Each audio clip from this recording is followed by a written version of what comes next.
आखिर क्या है शरीयत में बुरखे को लेकर पाबंदियां, क्या है शरीयत में बुरखे को लेकर हुक्म, आज जानेंगे इस वीडियो के अंदर। लेकिन उससे पहले देवबंद के उलमा से जानते हैं कि आखिर बुरखे को लेकर उनका क्या है ख्याल। क्या शरीयत में, क्या कुरान में या हदीस में बुरखे की कोई पाबंदी है, या बुरखे को लेकर कोई ऐसा कानून है कि जो औरतों के ऊपर करना लाजमी है। सलाम, आदाब, नमस्ते, सत श्री अकाल। मैं हूं आपका दोस्त आदिल रब्बानी और आपके लिए लेकर आया हूं कर्नाटक की एक बड़ी हकीकत जानने के लिए। दोस्तों बता दें कि इस वक्त हम लोग देवबंद आए हैं और देवबंद ये जानने के लिए आए हैं कि आखिर इस्लाम में हिजाब को लेकर क्या हुक्म है। हमारे साथ इस वक्त मौजूद है मौलाना अल्लामा जाहिद साहब, उस्ताद मोहतरम दारुल उलूम ज़करिया देवबंद। हम जानने के लिए आए हैं हजरत से कि आखिर हिजाब को लेकर क्या है शरीयत की नज़र में, क्या है हिजाब। तो हजरत आपका तो सबसे पहले बहुत बहुत स्वागत है सच की आवाज़ टीवी में। जी बहुत बहुत शुक्रिया आपका भी। हजरत ये कर्नाटक को में नहीं बल्कि पूरे हिंदुस्तान में ये सवाल चल रहा है कि आखिर हिजाब जो है ये शरीयत की नज़र में क्या है ये हिजाब।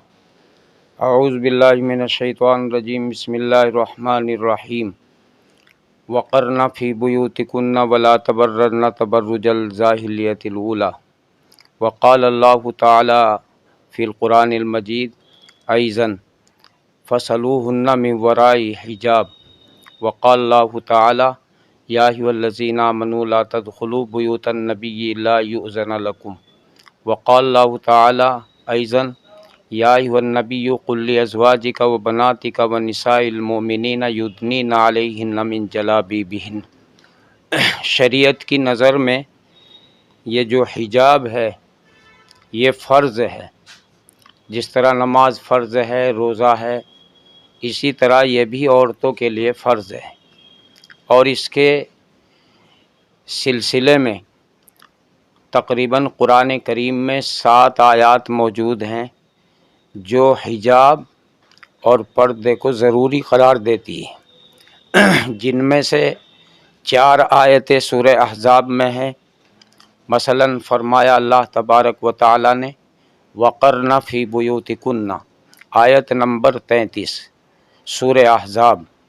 इसी तरह अल्लाह तबारक व तआला ने फरमाया या अय्युहल्लज़ीना आमनू ला तदख़ुलू बुयूतन नबिय्यि, आयत नंबर 52। इसी तरह अल्लाह तबारक व तआला ने फरमाया फ़सलूहुन्ना मिन वराइ हिजाब, आयत नंबर 53। इसी तरह अल्लाह तबारक व तआला ने फरमाया या अय्युहन नबिय्यु क़ुल लिअज़वाजिका व बनातिका, आयत नंबर है 59 सूरह अहज़ाब की। और सूरह नूर में अल्लाह तबारक व तआला ने 3 आयतें बयान की हिजाब ही के सिलसिले में। चुनाचे फरमाया वला युब्दीना ज़ीनतहुन्ना, आयत नंबर 31। और इसी तरह अल्लाह तबारक व तआला ने फरमाया सलासु औरातिल लकुम, ये सूरह नूर की आयत है, आयत नंबर है 58। और तीसरी आयत है वलक़वाइदु मिनन निसाइ अल्लाती ला यरजूना निकाहन, आयत नंबर 60 है। तो बहरहाल ये 7 आयत ऐसी हैं जो बतला रही हैं औरतों के लिए पर्दे का होना ज़रूरी, चूँकि औरत के वजूद में अल्लाह तबारक व तआला ने कशिश रखी, और जहाँ पर कशिश होती है वहाँ फितने का एहतमाल होता है। इसीलिए औरतों के लिए ज़्यादा से ज़्यादा कुरान व हदीस में और अहादीस तकरीबन 70 अहादीस ऐसी हैं कि जिनसे हिजाब का ज़रूरी होना मालूम होता है। नबी करीम सल्लल्लाहु अलैहि वसल्लम ने इरशाद फरमाया लानल्लाहुन नाज़िरा वल मंज़ूरा इलैहा औ कमा क़ाल अलैहिस्सलातु वस्सलाम, जो देखने वाला है उस पर भी लानत है और जिस औरत को देखा जाता है उस पर भी लानत है। इसलिए ज़रूरी है। हिजाब के 3 दर्जे हैं।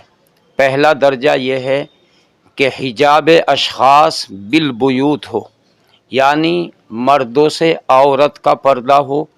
औरत हर ऐसी चीज़ को, यानी अपने वजूद को और इसी तरह अपनी नक़्ल हरकत को छुपा करके रखे जब ही, और ये शक्ल उसी सूरत में हो सकती है जब औरत अपने घर के अंदर करार पकड़े और अपने घर के अंदर ही सुकूनत इख्तियार करे। चुनाचे औरत पर लाजिम है कि अपने वजूद को भी छुपाए और अपनी नक़्ल हरकत को भी छुपाए। ये करार फिल बुयूत ही के ज़रिए से हो सकता है, जो सूरह अहज़ाब में اللہ تبارک و تعالی نے آیت نمبر 33 میں اسی پردے کے درجے کو بیان کیا ہے۔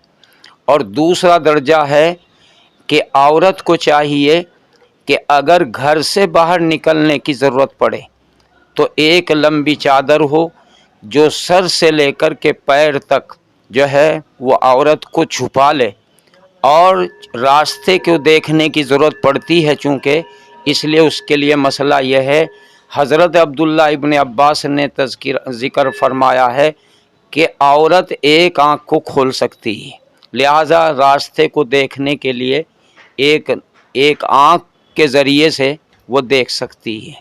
چنانچہ اس کی شکل یہی ہے کہ اپنی آنکھوں کے سامنے کوئی ایسی جالی لگا لے جیسا کہ پہلے برقعوں کے اندر ہوتا تھا، اس طریقے سے اپنے آپ کو چھپائے کہ سوائے آنکھ کے کوئی اور چیز نظر نہ آوے، کوئی اور عضو نظر نہ آوے، سر سے لے کر کے پیر تک ہو۔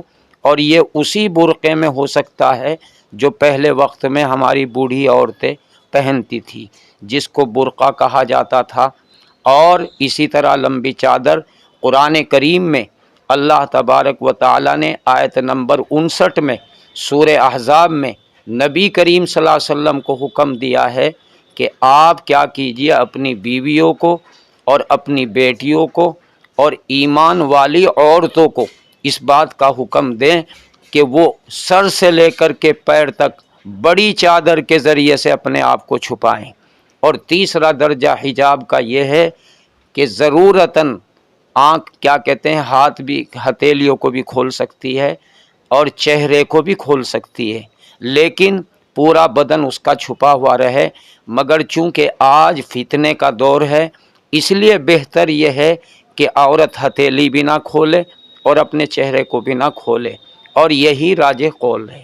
دوسرا سوال حضرت یہ ہے کہ کیا پردہ کرنا عورتوں کے لیے باہر ہی صرف ہے یا پھر جہاں عورتوں کا مجمع ہے وہاں پر بھی پردہ کرنا ضروری ہے؟ نہیں، جہاں بہرحال باہر نکلے گی تو وہاں پر پردہ ضروری ہے، جہاں رہتی ہیں وہاں پر تو چہار دیواری کے ذریعے سے پردہ ہی ہے، بشرطے کہ اگر وہاں پر مرد بھی موجود ہیں تو گھر میں رہتے ہوئے پھر بھی وہاں بھی پردے کا اہتمام کریں۔ اچھا حضرت، یہ ہندوستان میں ایسے بھی کئی سارے کالج اور اسکول ہے جہاں پر جو ہے اسلامی ڈریس یعنی برقعے پر جو ہے پابندی ہے، تو کیا اسلام کی مہیلائیں وہاں پر بھی جو ہے برقعے پہن کر زبردستی جائے اپنے اسلام کو فالو کرتے ہوئے، یا پھر وہ کالج یا اسکول کے قانون کو مانے؟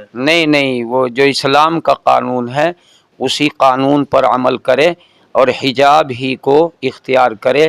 شریعت نے اس کی کوئی اجازت نہیں دی ہے کہ اگر کہیں پڑھنے کے لیے جا رہی ہیں یا وہ ہے تو اس کی کوئی ایسی صورت نہیں ہے کہ جو بغیر حجاب کے وہاں پر پڑھے، بلکہ وہاں پر بھی پردہ کرنا لازمی اور ضروری ہے۔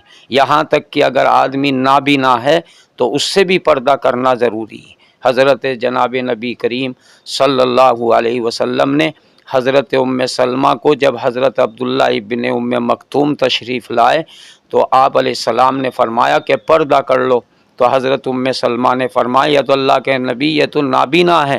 آپ علیہ السلام نے فرمایا تم تو نابینا نہیں ہو۔ تو اس سے بھی معلوم ہوا ہے کہ پردے کا اہتمام اتنا ہونا چاہیے کہ یہاں تک کہ نابینا سے بھی پردہ ضروری ہے اگر وہ غیر محرم کے اندر داخل ہے۔